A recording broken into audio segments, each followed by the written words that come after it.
বিসমিল্লাহির রহমানির রহিম। আসসালামু আলাইকুম সবাইকে।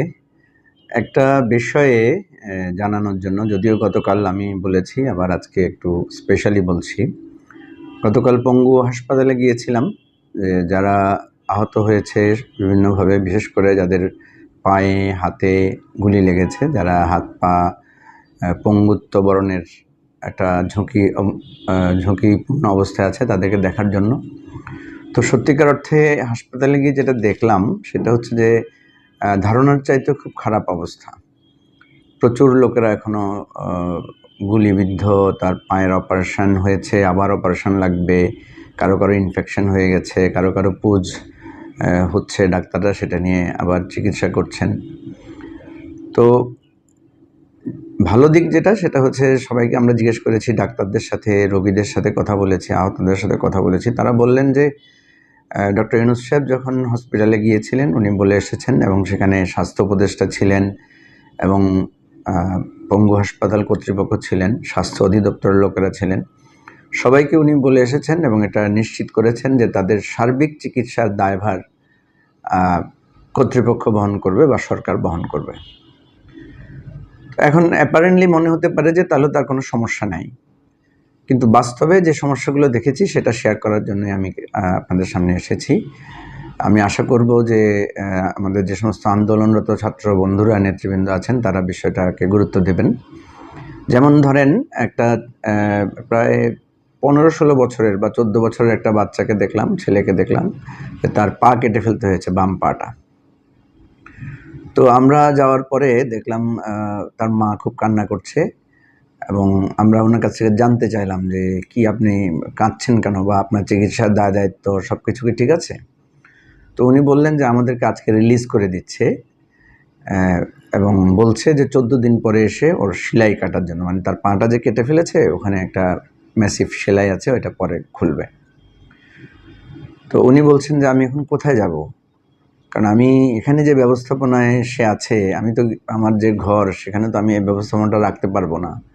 তো আমি ভয় পাচ্ছি আমার ছেলেটা আরও ক্ষতিগ্রস্ত হয়ে যাবে, তার ইনফেকশন হয়ে যেতে পারে। তখন আমরা উপস্থিত ওখানে যে কর্তব্যরত ডাক্তার এবং নার্সরা ছিলেন তাদেরকে ডেকেছি। তারা বললেন যে দেখেন, আমাদের এখানে তো তার এখন আর কাজ নাই, যেহেতু তার পাটা কেটে ফেলে ওখানে আমরা একটা ব্যান্ডেজ করেছি, 14 দিন পরে এটা খুলতে হবে, এবং পরে হয়তো তার আর্টিফিশিয়াল লিম বা তার আরও উন্নত চিকিৎসার জন্য ব্যবস্থা নিতে হবে। তো ওনারা বলছেন এটা তো এতটুকু আমাদের দায়িত্ব, কিন্তু সে বাসায় গিয়ে কিভাবে থাকবে, তার পরবর্তী ম্যানেজমেন্ট কী হবে, সে বিষয়টা তো আমরা বলতে পারবো না। তো সত্যি আমার কাছে তখন ওই অসহায় মায়ের অবস্থাটা দেখে একটু মনে হলো যে হসপিটাল তো কোনো না কোনো পর্যায়ে কাউকে রিলিজ করবে, রিলিজ করার পরবর্তী তাদের দায়িত্বটা কে নেবে, বা তাদেরকে এই ফলো আপটা কে করবে। তো এই জন্য আমি সেখানে সাংবাদিকেরা যারা ছিল তাদেরকেই বলেছি যে আমাদের ছাত্র বন্ধুরা যারা আন্দোলন করছেন তাদেরকে আমরা দেখেছি যে তারা রাজপথে ট্রাফিকিং স্টাবলিশড করেছেন, লম্বা সময় ধরে তারা পরিশ্রম করেছেন, তারা রাস্তাঘাট পরিষ্কার করার ব্যাপারে সহযোগিতা করেছেন, তারা বাজার মনিটরিং ব্যাপারে সহযোগিতা করেছেন। ইভেন আমরা হাজার হাজার ছাত্রছাত্রীকে দেখেছি, তারা বিভিন্ন জায়গায় তারা গ্রাফিতি আঁকছেন, বিপ্লবের বিভিন্ন বার্তাগুলো তারা ছড়িয়ে দিচ্ছেন, একটা হোপ তৈরি করেছেন। কিন্তু খুবই গুরুত্বপূর্ণ যে জায়গাটা, যে যারা আহত হলেন, যারা রক্ত দিলেন, যারা সত্যিকার অর্থে আমাদের জীবনের ঝুঁকি নিয়ে, এখনও তারা জীবনের ঝুঁকির মধ্যে আছেন বেশিরভাগই। তো সেখানে আমরা কোনো ছাত্র স্বেচ্ছাসেবক বা ছাত্রদের কোনো টিমকে আমরা দেখলাম না যে তাদের টেক কেয়ার করা বা তাদের লিস্ট করা বা তাদের ফলো আপটা করার জন্য। তো আমি অনুরোধ করব, এখানে অন্তর্বর্তীকালীন সরকার কতটুকু পারবে, যেহেতু তারা একটা প্রশাসনিক ব্যবস্থার মধ্যে আছে, আমার অনুরোধ থাকবে ছাত্ররা যাতে এই সারা বাংলাদেশে যারা যেখানে যেখানে আহত আছে, এটার জন্য তারা যাতে একটা টাস্ক ফোর্স গঠন করে। যেহেতু এখন তাদের ট্রাফিক জায়গা থেকে তারা উঠে আসছে, গ্রাফিতি আঁকার জায়গাটাও তাদের কমে আসছে, তারপরে বাজার মনিটরিংয়ের জায়গাটাতেও তাদের এফোর্ট আস্তে আস্তে কমে আসছে, যেহেতু গভর্নমেন্ট আস্তে আস্তে বিভিন্ন জায়গায় সিস্টেমগুলো কাজ করছে।